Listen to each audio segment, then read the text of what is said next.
Qu'il arbore ses chaînes de paillasson pectoral sous le nom de Warduke ou Trucidator, ou qu'il présente avec passion ses joujoux dans l'émission de No Life Metal Missile and Plastic Gun, Jean-Marc Imbert, c'est pas de la confiture de framboise. Rencontre en Skype audio depuis les locaux de No Life. Tu veux que je te serve quelque chose, un thé, un café, une verveine, se mettre en condition? Je prendrai un petit coca s'il te plaît. D'accord, bah écoute, je te fais téléporter ça tout de suite chez No Life. Merci beaucoup. T'es prêt à passer à table là? Ah oui, bien sûr, là j'ai une fourchette à la main et le coup en l'autre, c'est bon, là, fais péter le manger, ça va saigner. Ok, c'est parti. Bon alors, la première question, elle est un peu inévitable, c'est est-ce que dans la rue parfois on t'appelle Warduke? Peut-être pas directement Warduke, mais disons qu'il y a des gens qui me reconnaissent. Ça m'est déjà arrivé un peu dans la rue, mais surtout à Album, où il y a des gens qui me reconnaissent. Et il y a un autre truc qui est assez tranché, c'est que le plus souvent, ce sont des jeunes et qui me reconnaissent parce que j'ai participé à Damned et tu sais, au truc des gardiens. J'ai fait quelques épisodes de Damned et puis surtout en fait ils me reconnaissent surtout pour la Flanders Company. Donc c'est quoi la Flanders Company déjà? La Flanders Company, c'est tu sais le truc dont le motto est nous faisons le mal et nous le faisons bien. La Flanders Company, c'est une société dont le travail est de former les super vilains. Ah oui. Et voilà. Et donc moi j'ai fait plusieurs apparitions dans ce truc-là et disons que les moins de 18-20 ans qui me reconnaissent, ils me reconnaissent plutôt pour ça que pour France 5. France 5, c'est des gens plus âgés, quoi. Ouais. Voilà, donc c'est amusant. Depuis tu continues à avoir des expériences d'acteur comme ça? Ça fait un bout de temps que ça m'est pas arrivé. Disons que c'est l'expérience la plus similaire, voire même c'est la même, c'est justement de faire méthode missile et plastic gun parce que voilà, quand t'es devant une caméra, il faut sortir ton texte, manipuler en même temps. Bon, les monteurs ici sont miraculeux, donc ils font une super émission à laquelle tu assistes chaque vendredi matin, tu m'as dit, je crois. Ouais, j'ai vu le debug mode en plus sur l'émission, donc j'ai vu à peu près comment ça se passait. Il paraît que t'es très très bavard. C'est possible, mais surtout que je bafouille, je bafouille énormément, parce qu'en fait, pour moi, du moins, la grosse difficulté, c'est de parler et de manipuler en même temps. J'ai une amie qui m'a conseillé en fait d'annoncer ce que je vais faire, ensuite d'exécuter l'action et ensuite de parler, c'est-à-dire de scinder le truc de scinder le processus pour mieux réussir. Mais c'est ça qui est difficile, c'est de dire moi je suis en train de faire ça et de le faire en même temps, quoi. C'est du tout évident. Tu m'étonnes. Avant de passer justement à ton émission, tu as vu que tu avais une figurine à ton effigie quand même, enfin l'effigie de Warduke. Normalement c'est Natsusaka qui la possède. Je sais pas où elle se trouve. Ça fait un bout de temps que je l'ai pas vue, mais bien sûr oui, à l'époque il me l'a montré. Je pense j'ose espérer qu'il l'a toujours en sa possession. Sinon, c'est vrai qu'il faudrait que je reprenne contact avec lui s'il veut débarrasser, je la prends. C'est pas tout le monde qui a une action figure à l'effigie de soi-même, quoi. J'ai vu la photo ce matin sur internet, ça m'a bien fait mal. En plus, elle est assez ressemblante. C'est un excellent. Ah ouais, carrément. Natsusaka est un excellent sculpteur, il fabrique des trucs de super bonne facture, donc vraiment ça déchire. Alors, comment est-ce que tu as été amené à présenter tes joujoux justement sur No Life? Un week-end, Alex m'appelle parce qu'il a une idée, d'une nouvelle émission. Et comme on s'était vu, on avait repris contact récemment puisqu'il y avait eu les projections de France 5 au Max Limbert. Et il y a eu un moment où donc on devait tour à tour prendre les personnages devaient tour à tour prendre le micro pour présenter les différentes. Je sais pas si tu as vu ça, mais c'était par séquence. Il s'agissait de résumer en 5 minutes les 5 ans voire 6 ans d'attente pour avoir l'épisode 5. Donc entre chaque morceau on devait animer ça, et bon moi ce jour-là j'étais en forme ou quoi, donc j'ai raconté plein de conneries et ça a bien marché. Donc ça lui a bien plu, et il m'a dit il m'a appelé pour me dire est-ce que tu pourrais faire une émission sur des jouets. Voilà quoi, donc moi j'ai fait ni deux. Alex m'appelle déjà premièrement, et ensuite il m'appelle pour ça, je viens quoi. c'est pas possible autrement, donc c'est comme ça que ça s'est passé sur un coup de fil. Il me propose ça, Dans la plupart des cas, c'est du matériel que je possède, donc voilà. Sur l'émission elle-même, après quelques mois de diffusion, là, quel est ton retour? Ah ben, il est excellent. Hein. Parfois, Alex m'envoie des messages de gens qui disent ouais, j'aime beaucoup ça, ou je m'intéressais pas spécialement aux jouets, mais maintenant maintenant que vous l'avez présenté, je le veux.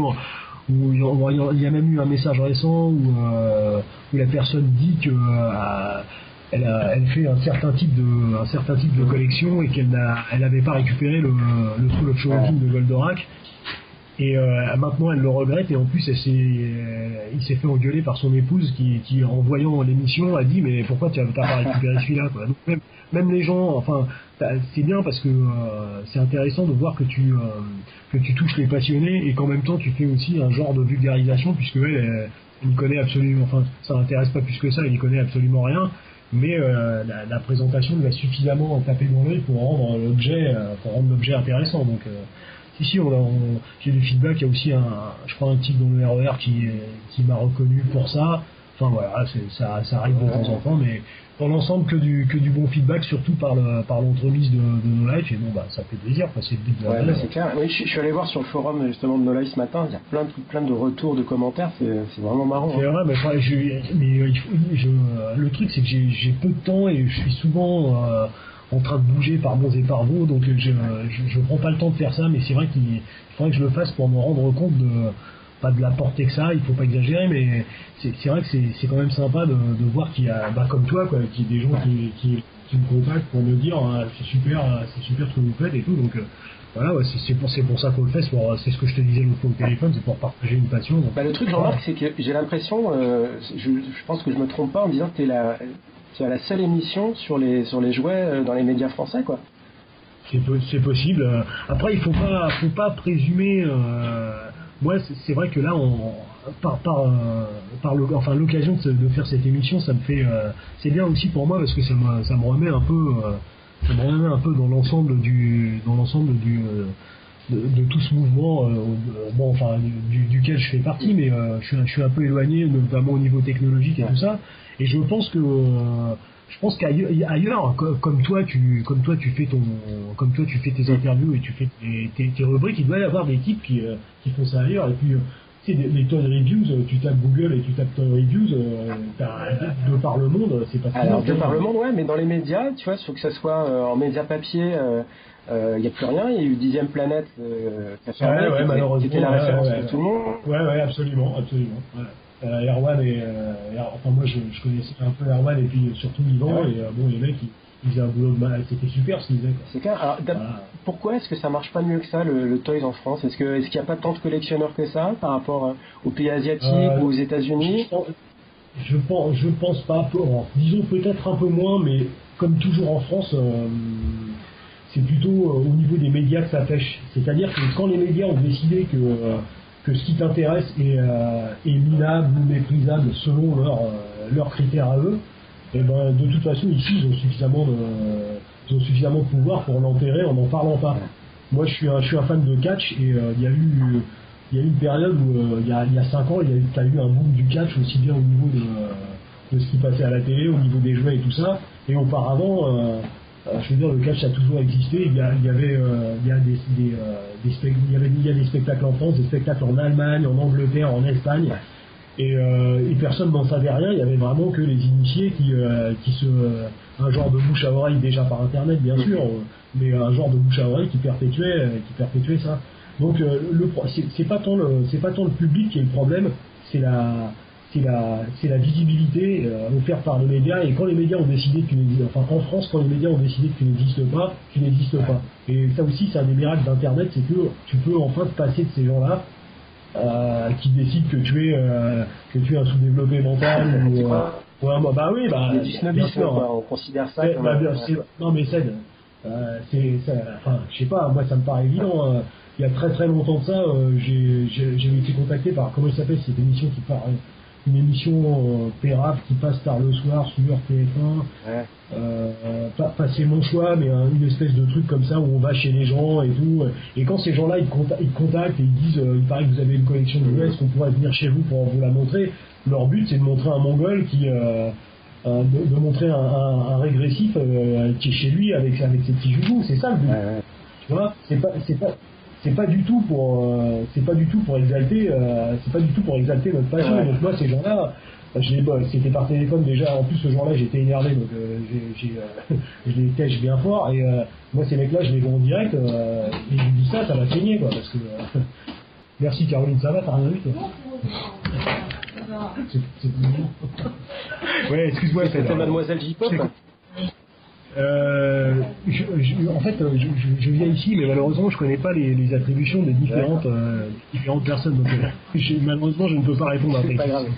Enfin, l'objectivité commande de pas généraliser. Tu peux tomber sur des gens bien, mais d'une manière générale, ces mecs-là, c'est le pire du journaleux audiovisuel. Ce qu'ils veulent, c'est du sensationnel. C'est donc un type qui se lave pas, qui a la mort au vif et qui dit moi j'aime bien Ali Jaliak. Enfin bon voilà. C'est l'image du geek même globalement.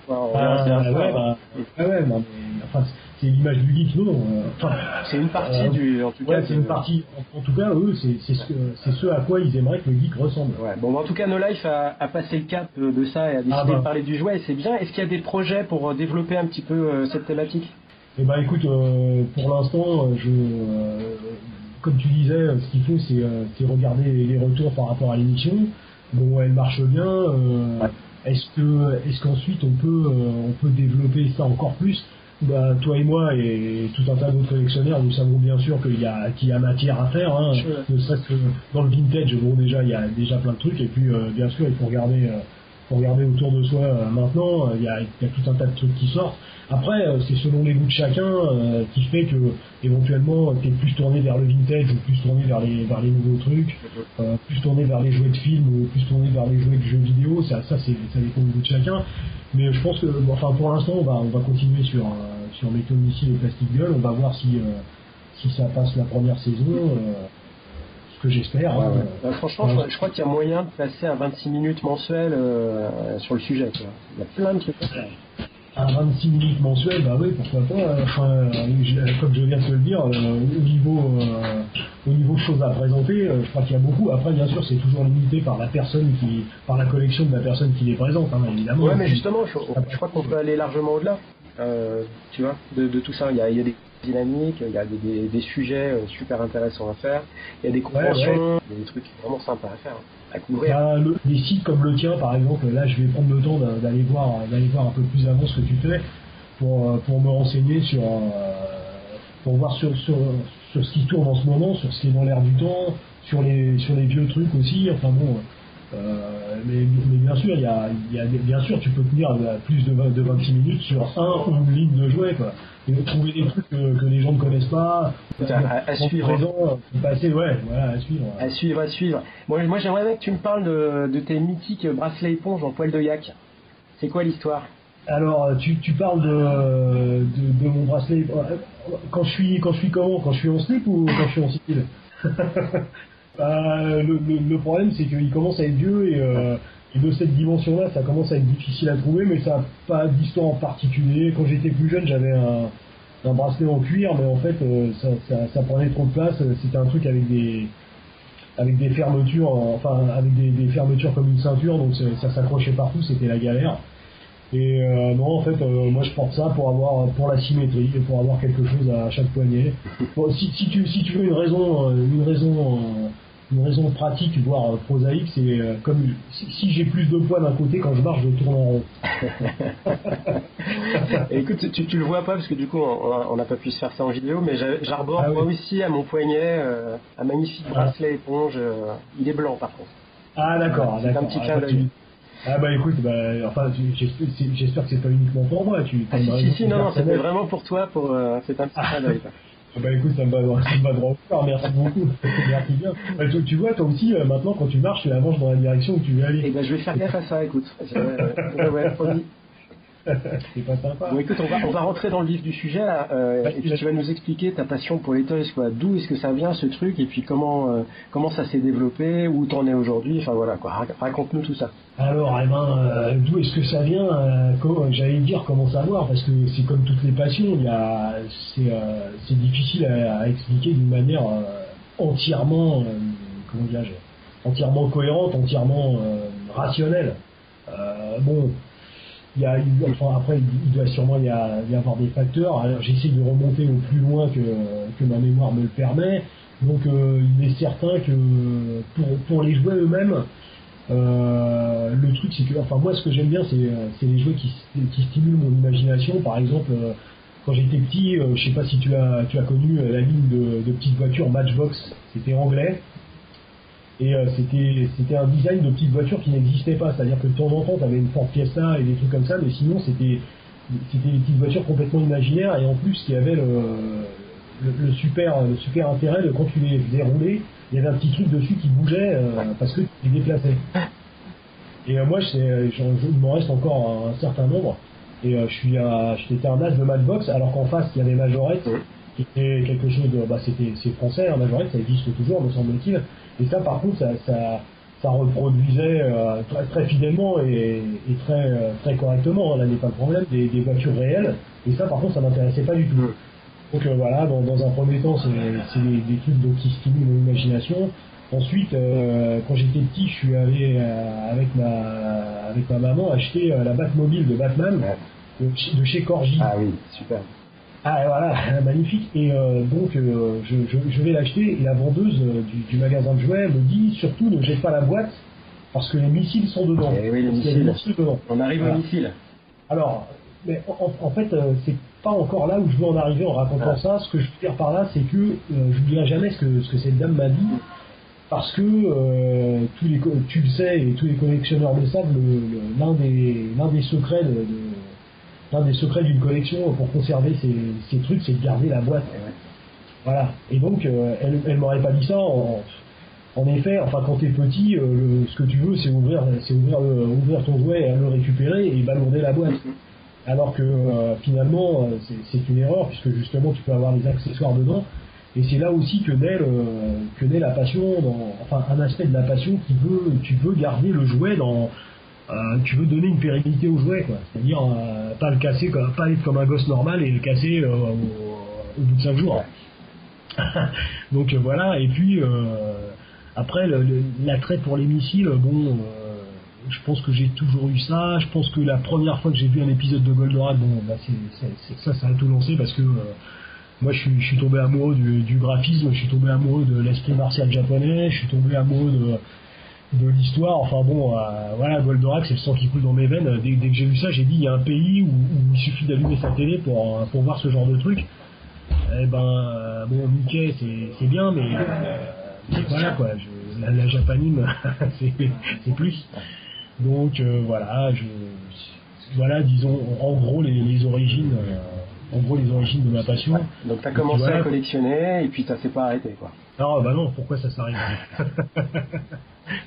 Non, il n'y a aucune raison sur Terre valable pour que ça s'arrête. Quel serait le plus beau joujou de ta collection, pour le coup, si c'est possible pour toi de choisir parmi tous tes beaux bébés? Eh ben voilà, alors je vais entre guillemets, enfin je vais pas éluder la question, mais l'éliminer, parce que le problème c'est que c'est impossible, quoi. Parce que si tu avais un jouet préféré, le jour où tu le trouves, tu l'arrêtes. Mais en fait, ouais, c'est pas possible, quoi, parce que je vais aimer les 32 points d'articulation qu'il y a sur du SH Figart ou sur les figurines américaines depuis des décennies, parce que j'aime les missiles qui partent des jouets japonais depuis des décennies, parce que c'est eux qui ont commencé à faire ça. Donc dans tout ce que le monde propose, t'as des aspects différents qui font que tu aimes telle série de jouets et que tu aimes telle autre série de jouets, quoi. Je veux dire, dans les années 80, la diversité des jouets ricains, par exemple, des trucs comme Visionaries t'achètes, du G.I. Joe t'achètes, Mask, techniquement parlant, c'est fantastique. Ouais, t'as pas un attachement sentimental particulier avec un jouet parce qu'il y a une histoire à côté sur quelqu'un qui te l'a offert à Noël, ou tu vois, t'as pas ce côté Madeleine de Proust? Non, pas du tout, parce que moi je suis pas régressif pour dessous. Ouais. Et comme je te disais tout à l'heure, pour moi le jouet c'est quelque chose qui coule c'est le sang qui coule dans mes veines, et donc mon sang il est en action en permanence. Donc j'ai pas de. On parlait tout à l'heure des émissions télé, eux ils ont tendance à rechercher ça, des gens qui ont un côté Madeleine de Proust, ouais, mais le nostalgique, quoi. Ouais. Et ben moi c'est pas du tout le cas, ça vit maintenant et c'est c'est un des trucs qui me fait vivre et je vis par ça. Moi c'est dans l'action quoi. Que tu as absolument envie de posséder mais que tu n'as pas encore. Ah, grande question. Là je pense que tu es au courant. Il y a prochainement. Alors moi je suis un fanatique de Soul of Shogokin, entre autres choses bien sûr. Et là, je vois les images du Muteki Robot Rider J7 et lui, vraiment, visuellement, il déchire et techniquement, sous le Shogokin, ça fait pareil, ça fait les séries qui font des exploits, des exploits au niveau du jouet, quoi. Et celui-là, vraiment, là, je vais sur Internet chaque jour et je vérifie qu'il est toujours là, financièrement parlant. Pour l'instant, c'est pas le moment, mais ça, vraiment, je sais pas, qu'est-ce qui... Après, on est tous limités par notre budget, hein, parce que tu voudrais tout. Voilà. Il y a les actualités, puis il y a le vintage aussi, tu vas récupérer le Combat Derby ou le Voltage 5 Bandai de l'époque, où les deux sont énormes et toutes les composantes lancent des missiles, aussi, ça qui déchire, enfin... il y a quand même un gros nombre de trucs que je désire plus que tout au monde. Donc finalement voilà quoi, ça fait que la collection continue. Ouais, avec le budget, comment ça fonctionne ça? Le truc c'est que surtout maintenant grâce à Internet, ce qui est fabuleux c'est que tu disposes de la production mondiale. Donc maintenant il faut faire ton choix en fonction de tes préférences et en fonction de ton budget quoi. Donc moi j'ai tendance à privilégier donc Soul of Shogokin, Super Robot Shogokin. Je vais pas recommencer Senseiya quoi, parce que bon là pourtant c'est fabuleux hein, ça je le reconnais, mais quand tu t'es cassé la manette à récupérer le max de Bisclos possible et que les mecs ils te disent bon bah on recommence à zéro en faisant de l'EX mon gars, et ben là tu dis après si tu peux tu le fais, mais il faut quand même procéder à une sélection, c'est comme pour après, il faut en vouloir à personne parce que toi, t'es un collectionneur, donc t'as un besoin d'avoir ça pour des raisons X ou Y. Ça matérialise. Enfin, personnellement, moi, ça matérialise les héros que j'aime bien. Moi, j'aime bien avoir les trucs en 3D, donc c'est ça qui m'intéresse. Et de l'autre côté, en face, il faut pas perdre de vue que, bien sûr, gloire leur soit rendue, et ce sont des artistes et des ingénieurs, mais Bandai ou toute autre marque qui fabrique des jouets, ils sont là pour te vendre du jouet, quoi. Alors, toi, à toi de choisir.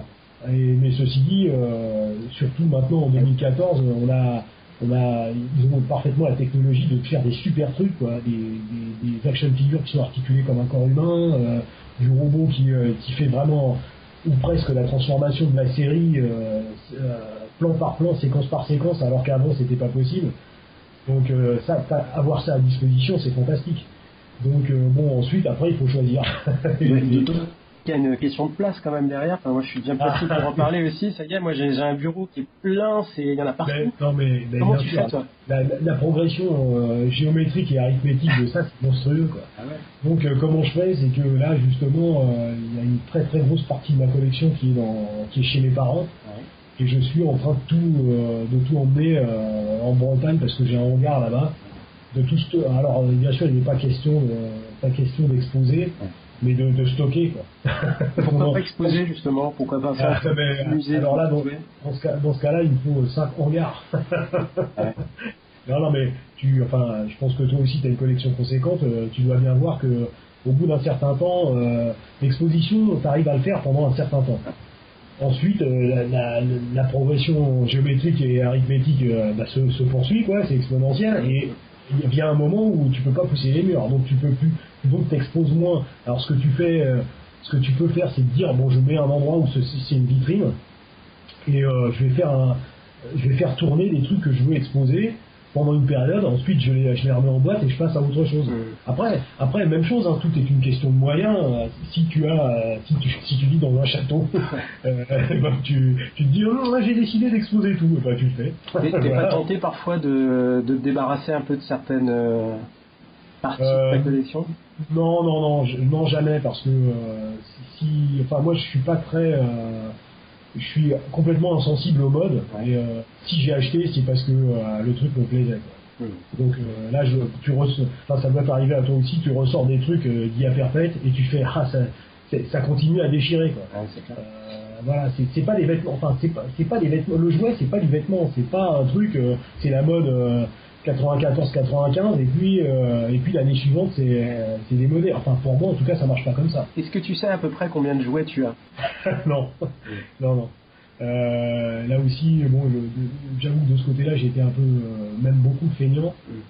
Et en fait, il faudrait en effet procéder à répertorier tout ça, ne serait-ce que prosaïquement pour une question d'assurance, quoi, parce que des fois, tu peux avoir des trucs de valeur, s'ils sont abîmés ou dépréciés ou volés, voilà quoi. Moi, j'ai un ami qui fait ça, il photographie tout, il photographie les jouets, les boîtes, tout ça. Ça prend des millénaires, ça aussi. Bah ouais. Et est-ce que tu as quelques photos d'ailleurs qui traînent de ta collection? Ça peut être intéressant de montrer ça. J'avoue que non, je dois avoir un vieux Polaroid pris il y a au moins 20 ans où la plupart des choses que je possédais c'était ouvrable et posable par terre sur 2 mètres sur 3 on va dire. Mais il y a longtemps que ça il y a longtemps que cette période est révolue et ça pourrait être marrant que tu nous retrouves ce Polaroid d'ailleurs. Ouais, alors où peut-il être si jamais je remets la main dessus, de toute façon je te contacte et il n'y a pas de problème. Il y a une question évidemment avec les enfants à qui tu veux pas laisser tes joujoux. Ils t'ont fait quelque chose les gamins ou est-ce qu'il y a une histoire derrière tout ça? Non, il n'y a pas d'histoire derrière tout ça, mais juste une aversion. Mais parce que voilà, le truc c'est que enfin moi je dis que je suis sincère quand je dis ça, quand tu es bien placé pour le savoir, quand tu as des jouets même des jouets des années 80 où les gars se cassaient la manette à trouver les concepts pour Visionaries, à trouver les concepts pour les Teenage Mutant Ninja Turtles, à trouver des trucs comme Humanoids ou Supernaturals, tu vois, des idées parce que dans les années 80 ce qu'il y avait de bien c'est qu'il fallait un gimmick pour un jouet. Et donc, tu avais nécessairement des types, des ingénieurs qui se faisaient cuire le cerveau pour trouver des trucs. Et moi, je trouve ça, ça me révolte de donner un beau jouet qui est une réalisation technique à un gosse qui va te péter ça au bout de la semaine, quoi. Parce que, voilà, et c'est ce qui fait aussi que, en plus, c'est ce qui fait aussi que les trucs prennent de la valeur, puisque le temps passant, certains jouets, tu les retrouves plus en bon état. Donc ça fait monter la cote. Donc voilà, donc le truc c'est que ma perception du jouet est la suivante, c'est que c'est une concrétisation d'un imaginaire. Alors je sais pas pourquoi ça fait que dans notre réalité ça s'appelle un jouet. Mais pour moi c'est un objet qui doit être protégé, qui doit être conservé, manipulé avec soin, voilà quoi. Des mecs qui ont dit ça je l'avais ou je l'ai jeté par la fenêtre pour voir si ça volait ou je jouais avec dans mon bain, et quand ils passent en magasin et qu'ils voient le prix que ça vaut maintenant et le mec il est en train de couiner, et ben moi Julien je fais c'est bien fait pour ta gueule, t'es un gros con. Voilà. Ah mais j'étais petit, moi aussi j'étais petit et j'ai pas fait comme toi, t'es un gros con. Voilà. C'est Warduke qui parle là. Oui, tu sais moi je suis Warduke hein. Il y a pas trop de dichotomie entre Warduke et moi. Bon, écoute, ça tombe bien, ça m'amène à la question traditionnelle que je pose sur Je suis pas Superman. Si tu étais un monstre, tu serais qui? Alors, mais de quel... Peu importe. Est-ce que tu me donnes un choix Le monstre qui te vient en tête, vraiment. Je sais pas trop. J'aurais tendance à choisir le plus puissant possible. Alors ensuite, il y a des catégories. Il y a les super-héros, il y a les trucs japonais. En ce qui me concerne, les entités les plus puissantes, c'est quand même les robots géants, parce que pour moi, l'équipe de robots géants, c'est le combat des dieux sur Terre. Ouais. Donc voilà, je serais un robot géant... le plus puissant possible, le plus destructeur possible. Ouais, un méchant, un bon Golgoth des familles. Pas des. Enfin, après, le truc c'est que à ce stade, la notion de bon et de méchant n'existe plus, puisque c'est toi l'entité suprême, donc ce que tu décides est nécessairement bien. D'accord. puisque personne ne peut s'y opposer et survivre. Donc voilà, je sais pas, ouais, un ou plusieurs robots géants, moi c'est vraiment mon truc, c'est vraiment ça. Et Godzilla serait pas plus fort qu'un robot géant pour le coup? Il se fait l'allumer par les missiles, évidemment. Je ne sais pas, parce que après tout ça c'est une question de fandom. Bien sûr, les fans de Godzilla diront que c'est le plus fort, et les fans de robots géants diront que c'est le plus fort. Godzilla est quand même de chair et de sang, donc tout ce qui vit peut mourir. C'est idiot ce que je dis, mais c'est comme ça. Donc est-ce que j'ai toujours tendance à considérer un peu que les robots sont que la machine est supérieure à l'être humain et à l'organique. Voilà quoi, parce que bon, Godzilla contre Goldorak, voilà, au bout de plusieurs coups de figure au poing, au bout de plein de trucs qui coupent. Je sais pas si t'as vu Mazinger Shugekien, mais cette dernière incarnation, ce qu'il balance, c'est de la folie quoi. Quand il fait cramer la plage d'Atami, là, c'est un truc de malade. Je pense que t'as vu aussi Shin Getter Robo, où quand le Shin Getter il balance la purée, ça fait régresser sur je sais pas combien de kilomètres le truc à l'âge de la préhistoire. Donc vraiment le robot géant. Moi, alors voilà, là pour moi le robot géant c'est ça. Hein, ouais, c'est ceux-là. Voilà, c'est pas. Et du coup, voilà. ta réponse va être la même si je te demande si t'étais un super héros. Pour toi, c'est pareil, ça sera un robot géant quoi. Alors le super-héros dans sa perception, dans sa pure perception, c'est la perception américaine, donc c'est un être humain quoi. C'est un être humain. Après, qu'est-ce que tu peux trouver? Bah disons, il faudrait voilà. Si j'ai comme toi et comme tous les fans, on passe notre temps à réfléchir à ça. C'est vraiment très important. Donc moi j'aimerais bien trouver un compromis entre Superman et Hulk. Ouais. Parce que pour la diversité des pouvoirs de Superman et le fait qu'il peut se contrôler, et puis la force de Hulk est sans limite, c'est-à-dire plus Hulk est en colère et il n'y a pas de limite à sa puissance quoi. Et donc il faudrait trouver un compromis entre les deux, et j'avoue que là ça me satisferait assez. Ok, il y a une idée à trouver là, il y a un truc hein. On va y réfléchir hein. Ouais. Super Jean-Marc, écoute, pour finir en beauté, est-ce que tu peux nous sortir ton fameux gimmick justement? Eh ben, à la demande générale et by popular demand, comme disent nos amis en anglo-saxons, n'oubliez pas que les jouets sont quelque chose de beaucoup trop sérieux pour être confiés aux enfants. Clap de fin, elle est bonne, hein, pas besoin d'une deuxième prise. Écoute, super Jean-Marc. Là, j'ai réussi à le dire, mais crois-moi. C'est un métier de présenter. Enfin, je me considère personnellement, je me considère pas comme un présentateur, mais je pense que le présentateur c'est vraiment un métier. Franchement, ça se prépare, il faut être à l'aise, il faut avoir une bonne diction, il faut. C'est vraiment quelque chose que tu fais pas.